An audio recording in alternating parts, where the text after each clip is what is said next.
Selamat hari Selasa teman-teman.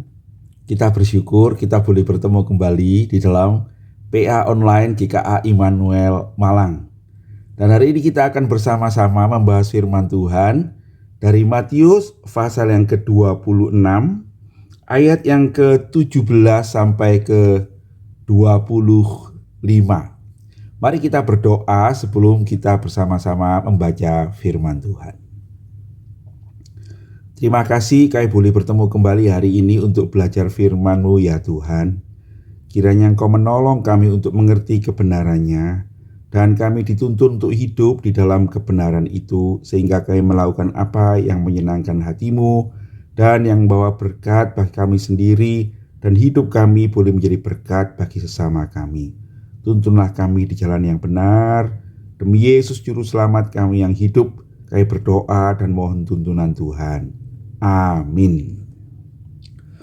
Baik, saya akan membacakan firman Tuhan ini untuk saudara-saudara. Matius pasal yang ke-26 ayat yang ke-17 sampai ayat yang ke-25. Demikianlah firman Tuhan. Pada hari pertama dari hari raya roti tidak beragi, datanglah murid-murid Yesus kepadanya dan berkata, "Di mana engkau kehendaki kami mempersiapkan perjamuan Paskah bagimu?" Jawab Yesus, "Pergilah ke kota kepada si Anu dan katakanlah kepadanya, pesan guru, waktuku hampir tiba. Di dalam rumahmu lah aku mau memperayakan Paskah bersama-sama dengan murid-muridku." Lalu murid-muridnya melakukan seperti yang ditugaskan Yesus kepada mereka dan mempersiapkan Paskah. Setelah hari malam, Yesus duduk makan bersama-sama dengan ke-12 murid itu. Dan ketika mereka sedang makan, Ia berkata, "Aku berkata kepadamu, sesungguhnya seorang di antara kamu akan menyerahkan aku." Dan dengan hati yang sangat sedih, berkatalah mereka seorang demi seorang kepadanya, "Bukan aku ya Tuhan." Ia menjawab, "Dia yang bersama-sama dengan aku mencelupkan tangannya ke dalam pinggan ini, dialah yang akan menyerahkan aku. Anak manusia memang akan pergi sesuai dengan yang ada tertulis tentang dia. Akan tetapi, celakalah orang yang olehnya anak manusia itu diserahkan. Adalah lebih baik bagi orang itu sekiranya ia tidak dilahirkan." Yudas yang hendak menyerahkan dia itu menjawab, katanya, "Bukan aku ya Rabi." Kata Yesus kepadanya, "Engkau telah mengatakannya." Berbahagia kita sekalian yang baca firman Tuhan, mengambil hikmat dari kebenarannya dan berjalan menurut kebenaran itu. Nah, saudara-saudara, pada bagian yang kita baca ini kita akan membahas dua bagian ya. Yang pertama adalah saya akan membahas sedikit tentang apa itu hari raya roti tidak beragi dan bagaimana mempersiapkan Paskah. Dan pada bagian yang kedua kita akan bertemu kembali dengan Yudas ya. Bagaimana Tuhan itu tahu akan rencana jahat Yudas, tetapi dia bukan menghukum Yudas, membunuhnya, tetapi dia menyatakan kasihnya dan dia menawarkan pertobatan kepadanya. Mari kita melihat bagian yang pertama terlebih dahulu.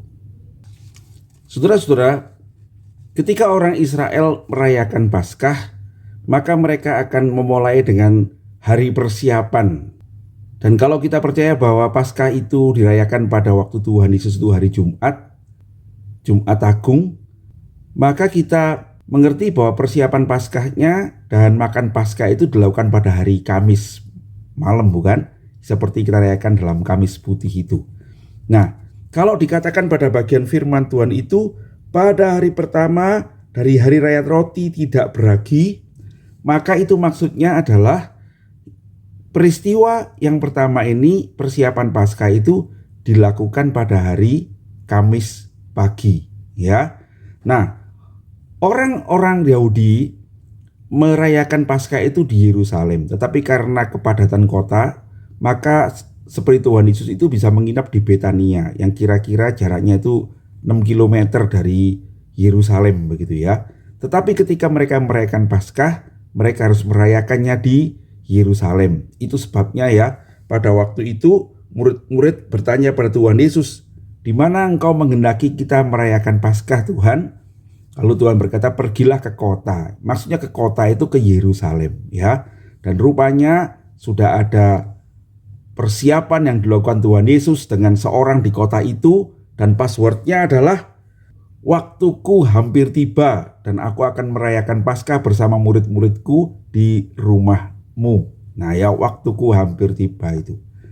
Nah itulah sebabnya ketika murid-murid itu bertanya pada Tuhan Yesus, Tuhan beritahukan hal itu, dan murid-murid itu segera pergi ke Yerusalem dan bertemu dengan orang itu, dan mereka mempersiapkan Paskah. Nah saudara-saudara, apa yang dipersiapkan? Nah saya mengutip dari William Barclay ya. Pada hari Kamis pagi, mereka akan menyiapkan roti yang tidak beragi. Ya, dengan menjelajah seluruh bagian rumah untuk juga membersihkan ragi. Nah, saudara-saudara sekalian, orang Israel membersihkan semua ragi-ragi itu ya. Karena ketika mereka keluar dari tanah Mesir, mereka buru-buru, mereka membuat roti dan tidak sempat mengolahnya dengan ragi. Dan itu menjadi peringatan bagi mereka, setiap merayakan Paskah, mereka akan kembali makan roti tak beragi. Yang kedua, karena mereka menganggap ragi itu adalah sesuatu yang jahat.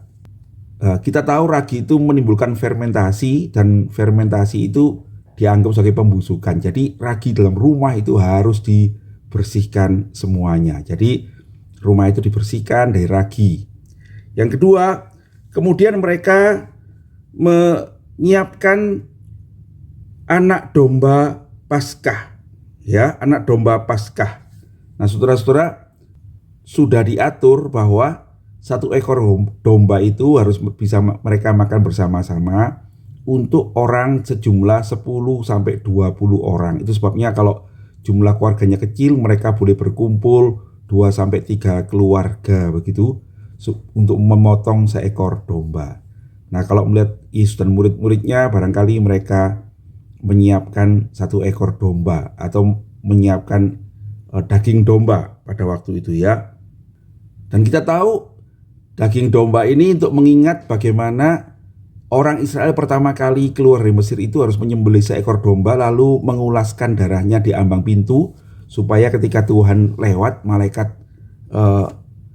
malaikat Tuhan yang akan mencabut nyawa anak sulung itu lewat, seluruh rumah itu selamat karena ada darah anak domba yang dioleskan itu ya. Dan itulah yang menjadi cikal bakal nama Paskah itu ya, Pesach, yang artinya Tuhan lewat ya, Tuhan lewat, melewati ya.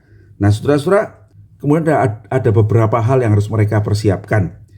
Yang pertama, setelah itu mereka harus menyiapkan semangkuk air berisi air asin ya, yang katanya itu melambangkan air mata mereka ketika menjadi budak di tanah Mesir.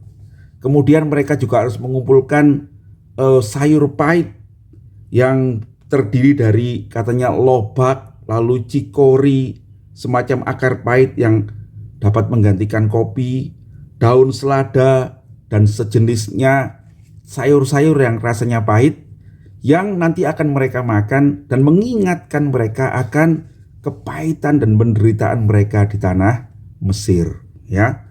Yang berikutnya, mereka juga harus menyiapkan semacam pasta gitu ya, semacam pasta yang disebut karosiet ya, karosiet. Nah, pasta ini adalah campuran dari apel, korma, delima, dan kacang-kacangan. Nah, menurut William Barclay ini untuk mengingatkan mereka tentang tanah liat yang harus mereka dulu buat untuk menjadi batu bata ketika mereka menjadi budak di tanah Mesir untuk membangun istana-istana dan rumah-rumah penguasa-penguasa Mesir itu ya. Mereka memasukkan beberapa kayu manis untuk mengingatkan akan jerami-jerami yang dicampurkan dalam batu bata itu. Dan yang terakhir, mereka kemudian harus menyiapkan 4 cawan anggur. Nah, 4 cawan anggur ini mengingatkan mereka kepada 4 janji Tuhan di dalam Keluaran pasal 6 ayat 5 dan 6 katanya ya, yang berkata, "Aku akan membebaskan kamu dari kerja paksa orang Mesir. Aku akan melepaskan kamu dari perbudakan mereka.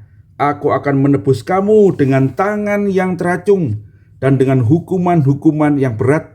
Aku akan mengangkat kamu menjadi umatku dan aku akan menjadi Allahmu supaya kamu mengetahui bahwa akulah Tuhan Allahmu." Ya, janji bahwa Tuhan akan melepaskan mereka dari tangan orang Mesir dan kemudian Tuhan akan menjadikan mereka umat Tuhan dan akan memberkati mereka. Nah, saudara-saudara, itulah persiapan Paskah itu ya. Dan itu yang harus disiapkan murid-murid. Dan pada sore hari jam 6 ya, mereka akan merayakan Paskah. Nah, kita mesti ingat saudara-saudara bahwa orang-orang Yahudi itu memulai harinya jam 6 sore ya. Jadi kalau bagi kita itu Kamis sore jam 6 itu sudah masuk Jumat bagi mereka ya.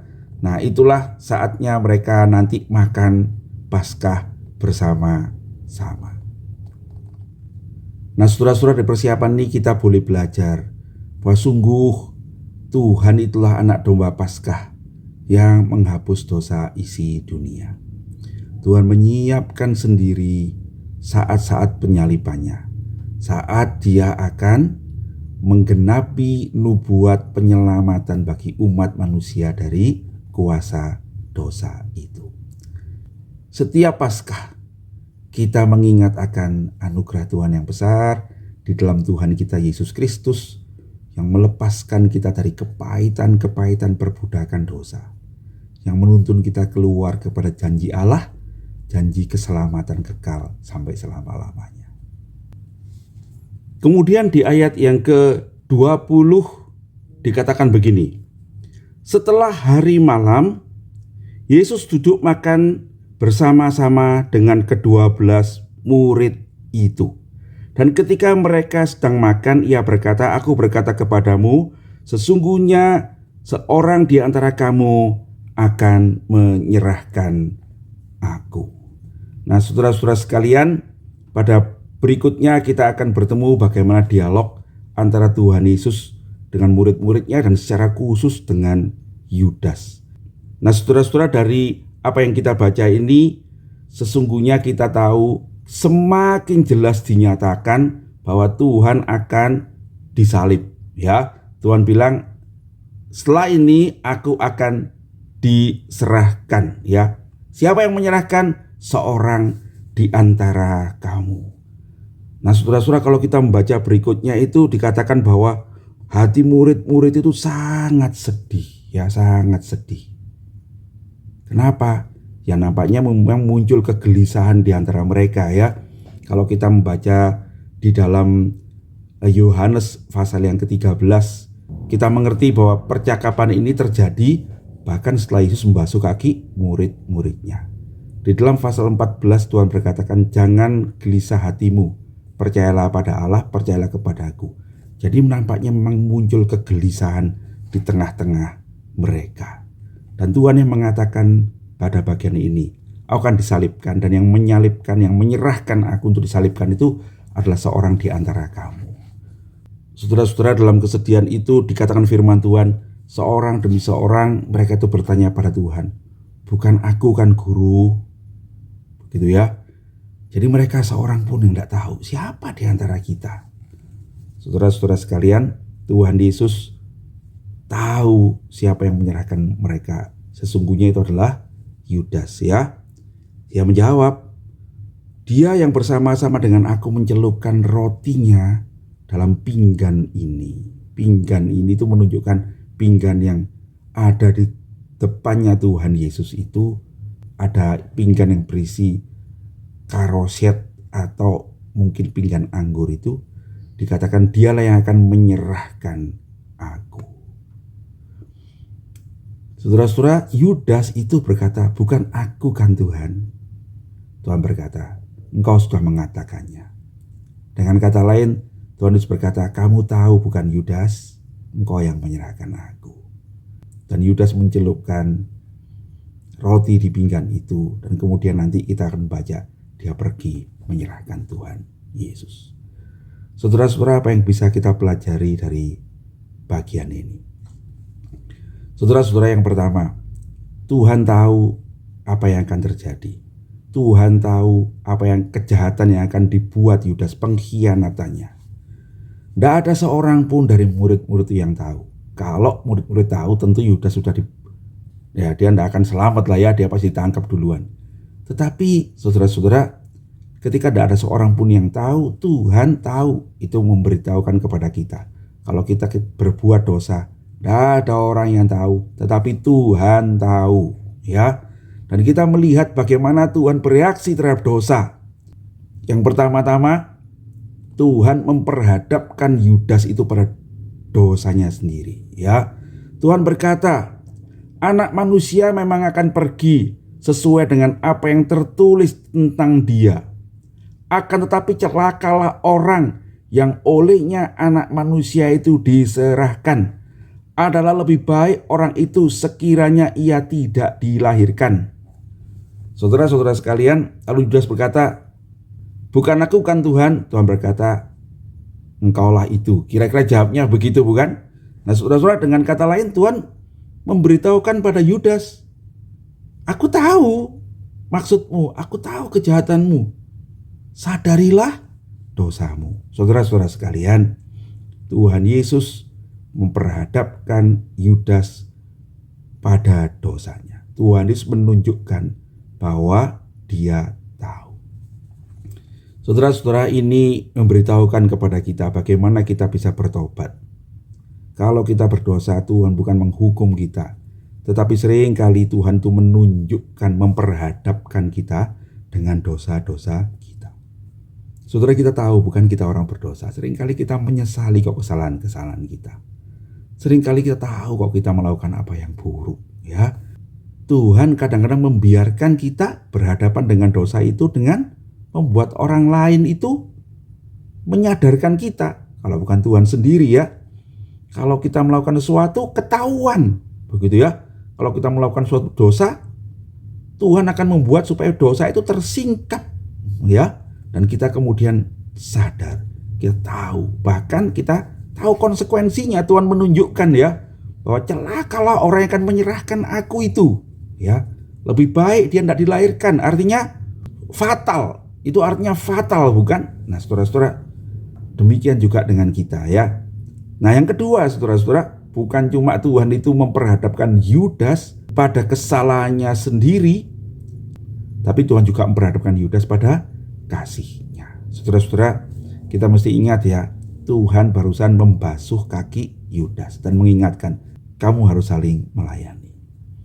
Dan kali ini dia juga menunjukkan pada Yudas bagaimana dia mengasihi Yudas dengan membiarkan Yudas itu mencelupkan roti dalam cawannya, dalam cawan yang dipegang Tuhan Yesus.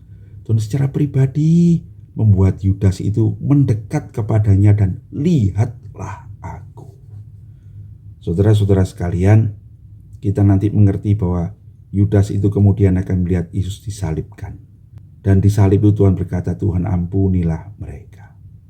Saya percaya ketika Yudas mengkhianati Yesus, sesungguhnya Yesus menunjukkan pada Yudas itu kasih-Nya, ya. Yudas, lihatlah aku mengasihimu, aku memperingatkanmu. Saudara-saudara, demikian juga dengan kita. Ketika kita berdosa, kita diperhadapkan dengan konsekuensi dosa, kita menyesali dosa kita, dan barangkali kita mau dihukum. Tuhan itu seringkali menunjukkan, lihat aku mengasihimu. Biarlah ini mengingatkan kita, ya, Yesus mengasihi orang berdosa. Dan jangan kita bereaksi seperti Yudas yang kita baca hari ini. Sekalipun Tuhan sudah menunjukkan dosanya, sekalipun Tuhan sudah menyatakan kasih-Nya, Yudas itu berkobar-kobar dengan agendanya sendiri yang sudah kita bahas pada minggu yang lalu, bukan? Dia tetap menyerahkan Tuhan Yesus. Saudara-saudara sekalian, Tuhan mau menyelamatkan kita.